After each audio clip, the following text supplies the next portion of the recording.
Hey guys, Sandy here, and today I am going to be playing with a little bit of mixed media on top of this smooth white cardstock from Close to My Heart. I have two photos here of Mr. Toad's Wild Ride in Disneyland. Not sure yet if I'm going to use one or both of them. I do have some mixed media type ideas. Maybe, you know, something curvy or maybe something going out from the photos. I haven't exactly nailed down what I'm going to do yet, but I've got some ideas going around, so let's see what I can do. Here we go, guys. Take two of trying this voiceover. Super frustrated. I got to the very end, and then my iMovie app decided to fail on my iPad. So here we go. Let's try this again. Here I am just brushing some Distress Oxide through a stencil, and I was sure to make the stencil go offset off of my paper. So the stencil is a 12 by 12 stencil, and if you put it directly over top the 12 by 12 sheet of paper, you're going to get that border around the edge. And sometimes I like the border around the edge, and sometimes I don't. And in this case, I did not want the border around the edge. I definitely wanted my dots to go all the way to the edge of the page. So again, the only thing I did was just kind of offset it a little bit. And since there are no real right angles or anything like that with this kind of stencil, it really didn't matter where I put it.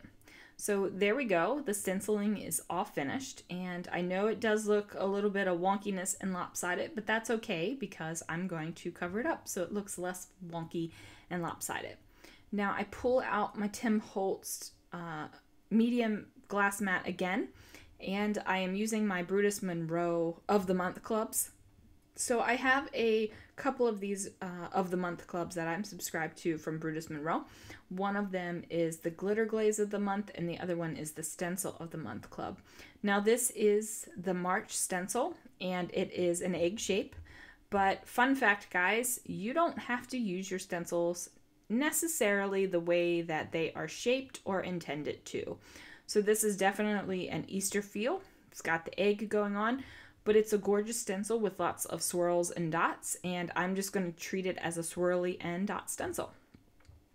Now this glitter glaze is super gorgeous.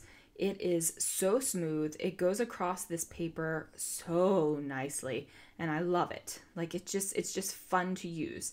And it does look like it's kind of a powdery or a baby blue in the tube or the jar. It's not really a tube.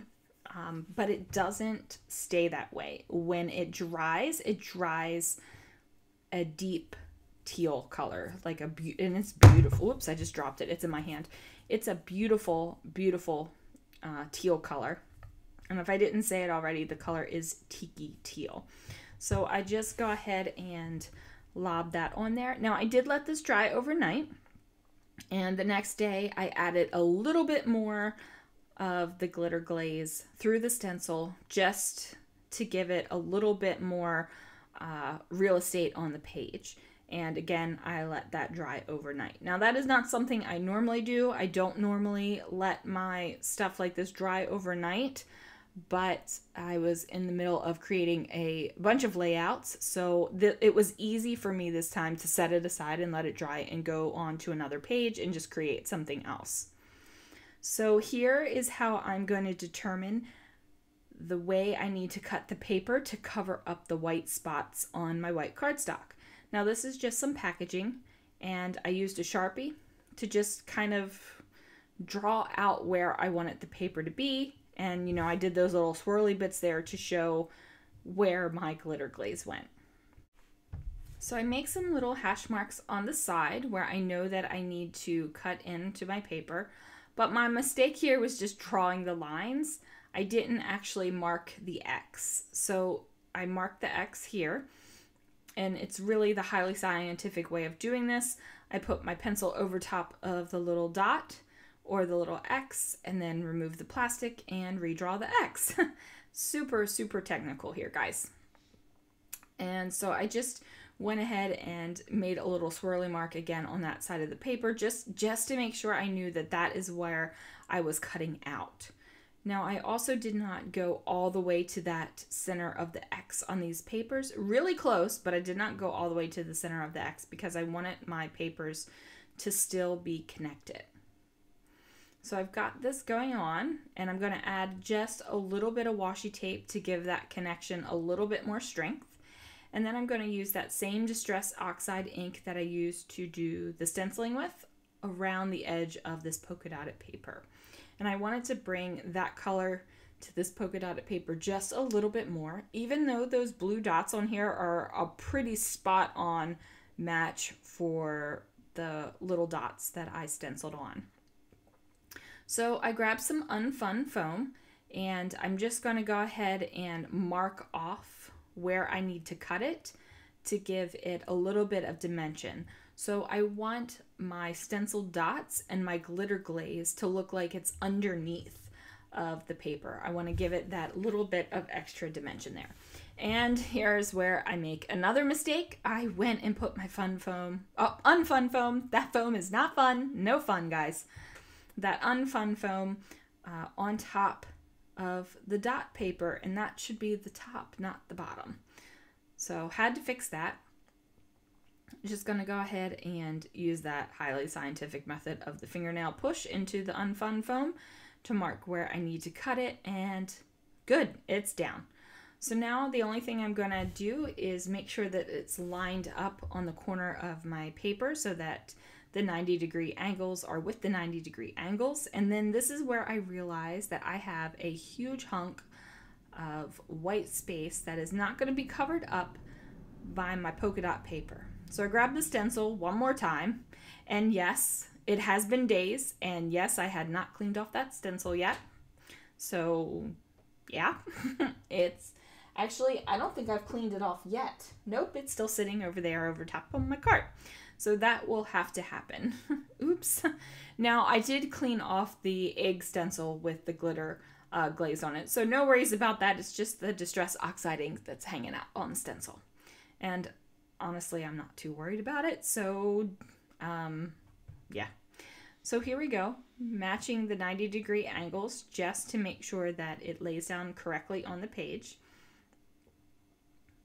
And boom, voila. I'm liking it. I'm feeling it's definitely going in the direction I want it to go.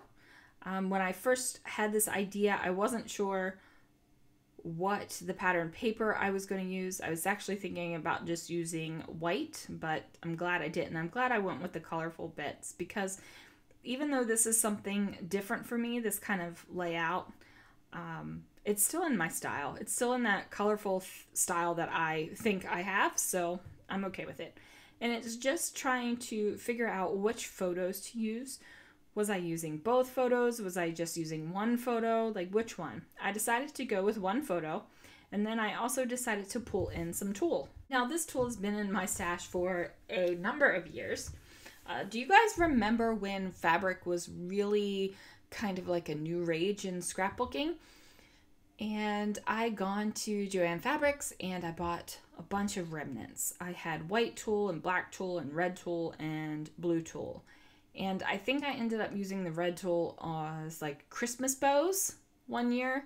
I used the black and the white tulle for scrapbooking, but I never even touched this blue one. And I'm glad I didn't because it works out great. And I think the color is a really like pretty spot on match for that Distress ink blue. So I'm just kind of bunching up the tulle, trying to give it a little bit of depth. I wanted a little bit more excitement than just kind of like a photo mat of it. So I bunched that up, I put it off to the side, and then I decided that I needed to mat this photo. Now I just decided to flip over one of the bits here of the Vicky Boutin paper and just give it a little bit of a photo mat. And then while I'm doing this, I thought, you know what? I need something else. I need something more. I can't just have a single photo mat. I got too much going on in the background down here.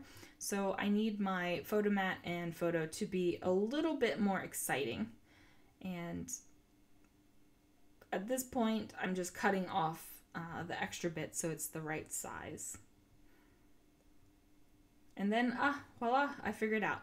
So I grabbed this other piece of cardstock and went ahead and kind of did like an off-kilter mat here. And using my unfun foam again, because it needed a little bit more off the page. So I definitely wanted 3 distinct paper layers on this layout. So the background, like the middle ground, and the foreground. And even though I do have basically 3 layers on this page of fun, none, blah, blah, blah, blah, blah. Guys, sometimes saying unfun foam just comes out as a blah. Anyway, and I'm not going to edit that out because I can't be bothered. Oh my goodness. So in real life, I, mispronounce words. I just keep going most of the time. Sometimes I'll be like, oh, blah, blah, blah, and then just keep on going. And that's just the way I am. So I don't think I'm going to change it for my YouTube videos because I want the real me coming through. Okay, anyway, so this tool right here, I am stapling it together with my tiny attacher just to make sure that it holds kind of where I want it to go. It's not really some sort of like super technical method or anything like that. It's just putting these little clumps of tulle together so that I can layer them behind this photo mat. And I take off a little bit more of the unfun foam here just so I can fit the tool a little bit better behind the photo. And then that unfun foam is also going to help so that the tool isn't like super high underneath the photo and then it kind of like angles down like a slope. So I'm just going to go ahead and put that where I want it to go. And then I realize that this last one here is a little large, so I go ahead and cut that in half as well. Put a little more adhesive down so it sticks, and there we go. Look at that, it is so fun. And I'm putting a lot of adhesive down on there just to make sure it sticks. I put it right over top the tool as well. So we get Mr. Toad down there. And then there's a little bit of a pop-up from the paper, and I just decide to put a little bit more adhesive there. So I feel like he's looking good. So I've got the tool on the left side and that extra cardstock on the right side, and he's feeling a little bit more balanced. Like I didn't want the tool to be on one side of him and it be so heavy over there. So now I'm just flipping through the Vicki Boutin sticker book, and that is where that blue sticker came from, and also the gold hello words. And I just layered them up a bit. And I'm just trying to embellish and create a little sticker cluster over here. And that's one of the things I really like to do, is take stickers and really just create little fun embellishment clusters. And not necessarily stickers either. It can be die cuts or labels or something like that. It's just something I really enjoy doing. Okay. Now that I've got that basically under like control, it's starting to go. I'm thinking, do I need to add something else? Do I need something at the top? Or do I just really need to keep building this down here? And I decide that I need to keep building it down there, but that circle, little like pinked edge circle, was just way too small for what I wanted. So I'm going through some other things, I'm pulling out labels and bits and stuff, and I pull out this cut apart label strip from Ellie's Studio. And I'm just using my little trimmer over here to trim it down. And I can't even tell you which trimmer I'm using right now. I have 3 right next to me on my desk. I have my old Fiskars Studio Gold Teresa Collins one, which is a slider one. I have my smaller Tim Holtz guillotine that I like to cut photos that I print out of my photo printer with. And also small little bits of paper. And then I have my new Tonic Tim Holtz, the big 12-inch guillotine. So I have no idea which one I'm using right now. So I prop up that little postage stamp looking sticker on some foam as well. Oh, and then my daughter brought me a Hershey Kiss. So that was that. Now these are puffy stickers from Paige Evans. I believe this is the Whimsical collection. I want to say that it is. If it's not, I'm sorry, but I think it is. So I go ahead and put those florals down there, and that's because they're such a great match for the colors in this layout. Now, they are not all spot on the same color, but they're just a good match. Like, colors don't have to be perfect match. They just need to be a good match. So I've pulled out these little mini foam thickers, and I'm going to write out Mr. Toad. And this is one of those kind of good match things. So this blue is definitely darker than any other blue in the layout. But like I said, it's still a good match.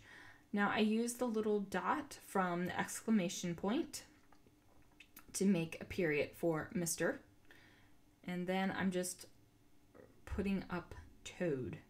Now I remember when these thickers came out and I saw pictures and stuff from Creativation, and I was so disappointed to realize that the rainbow background was the background. Like, I thought that they were tile thickers, and I was so excited. And then when I realized that they weren't tile thickers, I was so disappointed that I resisted them for a little while. But I got one in my Secret Not Secret Kit Club kit and then fell in love with them. So, you know. Now these are some compliments from Close to My Heart. And I'm not exactly sure which one this is, but I figured that these were a good match as well. And I wanted to create some more clustering and embellishment down here in this title cluster, because really I'm not doing a lot of embellishment all over the page. So I'm trying to embellish up the photo because I like embellishment. Now this scalloped sticker here is teal over top of the blue tulle, and I kind of wanted to repeat that color theme because I have the teal glitter glaze over top of the blue stencil. So I just wanted to have that repeat again in the layout somewhere. And I'm pulling these little stickers because they're so cute and getting that down there. And I'm thinking that I still need to add some more embellishment. Now this page is, you know, it's pretty busy, but I'm okay with it. I like busy, I like color, so I'm good with it. Now this is a new washi tape from the Color Kaleidoscope collection. I love this washi tape. Like, if this washi tape was sold in a single roll, I would buy a couple rolls of it. That's how much I like it. Okay. So now I'm just trying to figure out like where extra little bits should go. And I want to use more of those puffy stickers because I really like those puffy stickers. Okay, so now the fingers. That's what I'm thinking, the fingers move like that. So these are some Chamel hearts, and packaging drives me crazy. So when I have stickers that only have a couple left on them, I end up combining them onto one sticker sheet and putting it in my little basket. The extra packaging just takes up too much space. Now these little hearts, I believe, are from Michaels. And I'm going to use the teal ones. I'm just trying to figure out how many hearts I want to go down the page here, like where I want them to go. It's just a matter of figuring that out. And I believe I end up with 3. Because I think 3 is a good number. And I'm looking at it and I'm thinking, yeah, that'll work. Now I need to add these hearts elsewhere on the page. So I put one there by Mr. Toad. I put one in the center of the flower up here by Mr. Toad's face. And then I put one down here, kind of tucked under the photo next to the yay. And I'm pulling out the Chamel sticker book now, and I'm just giving it a good flip through because I think there's something in here I want to use. Because this Chamel sticker book's always a good bet. There's so many options in there. And I'm just giving it a flip through because I think I'm certain there's something in here I can use. And surprise, surprise, I don't. But I'm still not finished. I'm still thinking that there needs to be something going on here. And anytime my hand is like laying on my layout like that, or just kind of laying across my craft mat, it's because I'm looking to the cart or the papers on my right hand side. So these are more of the compliments from Close to My Heart. And I decided I needed something out of there. Oh, I was going to do the arrow, but I didn't like that arrow, so I decided to go with a cork arrow from Studio Calico. And those are old. And then I'm thinking, you know, I am going to need something up here.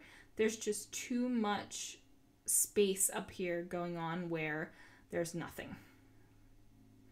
So I'm layering up a heart over top of one of these stickers here, and I'm pulling out that favorite washi tape again and putting it across the page. And I'm like, yep, that's cute. There's just a little something up there, so it's not this big expanse of polka dots. Not that the polka dots are wrong or bad or anything, but you know, there's a big old expanse up there, and I wanted to do something with it. So I decided to bring up another cork arrow, just so I have it on two places on the page. If I have it on one, then, you know, I normally put it somewhere else.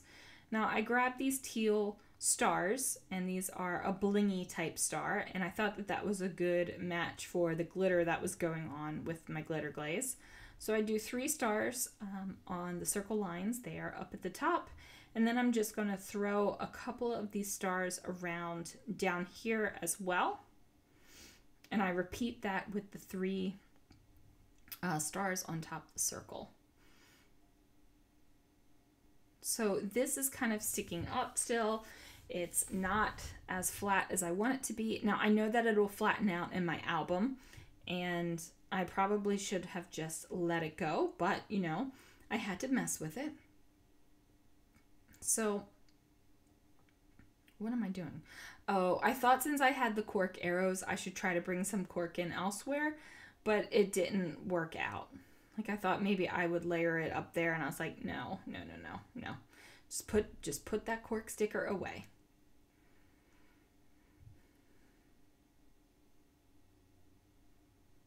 So I'm just like touching. So this is what I do. This is part of my process. Just kind of like touching my layout, and then I grab some glue here, and I don't know if this is the Lawn Fawn or the Gina K. It looks like the Lawn Fawn. And I put it down there just to help hold it. But then I realized, oh, I didn't have too great of aim, and I have a little bit of glue where the tool is. So I kind of just brush it off a little bit, and it's dried since then, and you can't really tell. So I do believe that that is going to be it. I think I add a little bit of journaling on that postage stamp. I just can't remember if I do that on camera. Nope, I don't. There it is, guys. Thanks so much for watching, and go ahead and click that subscribe button if you're not a subscriber, and leave me a comment if you want to chat, and ring the bell for notifications. I'll see you guys soon. Bye.